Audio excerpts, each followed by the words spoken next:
Hi, everybody. This is Ty Bordoni, full-time professional mediator, primary mediation trainer, and I am also a Department of Financial Services mediator with their insurance, mediation program.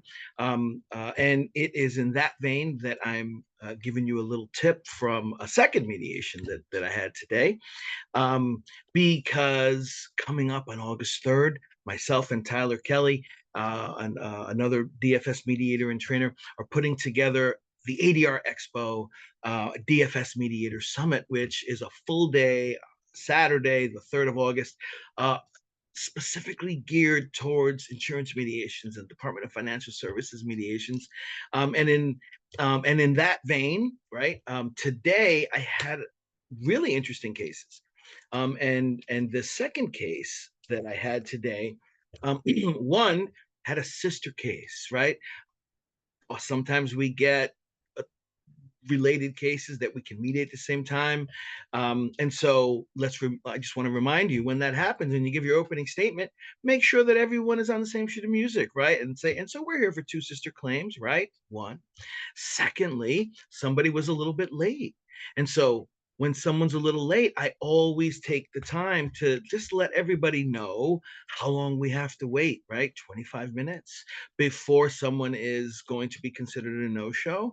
And I just like to kind of say that and kind of set the stage. Usually someone pops in as I say it, but right, if someone's late, we should address that issue. And for different mediations, those criteria can be different, of course. But what was really interesting in this case is after I gave my opening statement, I typically turn it over to whom? I typically turn it over to the insured, and or their representative to start us off, unless I hear otherwise, right? And as I did so, the insured was there with an attorney. Counsel be typically will then say what happened. This is what we're here for. But counsel did something else. Instead, what counsel did was asked if the party, the insurance carrier's representative, had full settlement authority, and if they had come to mediation willing and able to make an offer today, based on the two cases that we had confirmed. Um, and now that's a little different. Typically, it doesn't happen that way, but I turned it over and I let the insurance carrier respond. The insurance carrier responded appropriately, because is that not partly a trick question? If you know what I mean to say, the insurance carrier said, "I do have full settlement authority."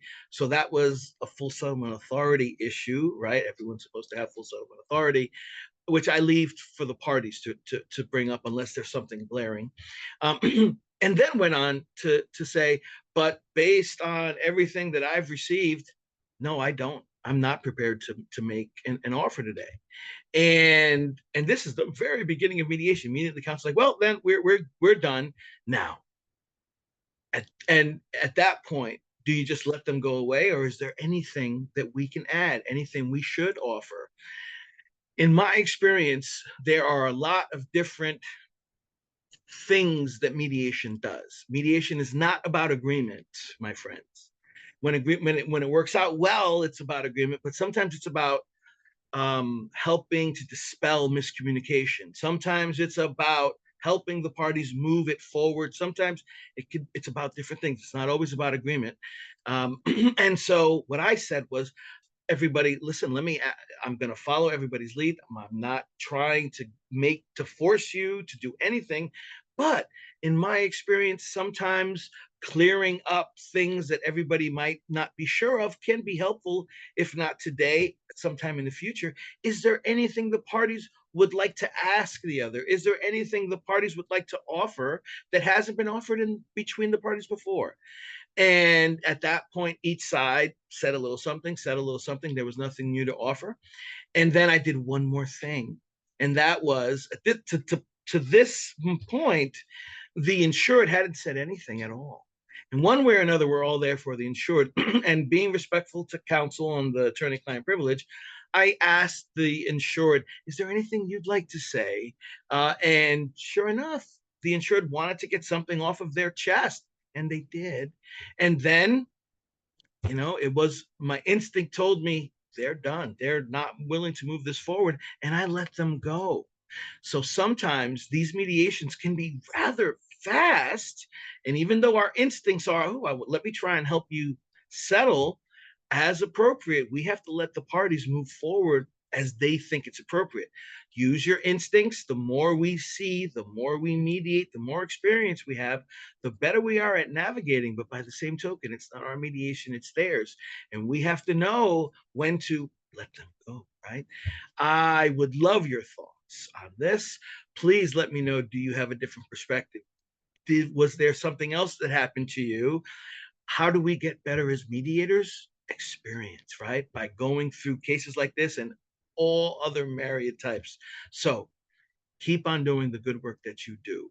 Mediators, we are superheroes. You're a superhero. Case by case, that's how we get better with experience and with training. So I hope you will join us for the ADR Expo DFS Mediator Summit on August 3rd. There's a link below for you to visit the website and to register. And I hope that was helpful. Stay well. I will talk to you soon.